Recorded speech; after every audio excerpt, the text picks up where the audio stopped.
এই ভিডিওটা আমি করছি অনেক দিন পরে, কারণ এই ভিডিওটা আমার অনেক দিন আগেরই করা। যেহেতু এই বিমান দুর্ঘটনাটা হওয়ার পরে আমি আর এই ভিডিওটা ছাড়তে পারিনি। মা বাবার সঙ্গে এয়ারক্রাফট মিউজিয়ামে দেখতে দেখতে গিয়েছিলাম। এই বিমানটার সম্বন্ধে অনেকই গল্প আছে, কিন্তু সব গল্প আমি ঠিক ভালো করে বলতে পারবো না, কারণ আমি পুরোটা ঠিক জানি না। যতটা জানি তোমাদেরকে আমি শেয়ার করছি। এই বিমানটি রাশিয়াতে তৈরি হয়েছিল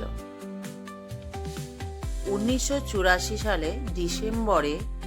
ভারত তার সামুদ্রিক সুরক্ষার জন্য এই বিমানটি কেনে। 2017 সাল পর্যন্ত প্রায় 29 বছর এই বিমানটি পরিষেবা দিয়েছে। এই বিমানটি 3 বার যুদ্ধ করেছে, তার মধ্যে কার্গিলের যুদ্ধও রয়েছে।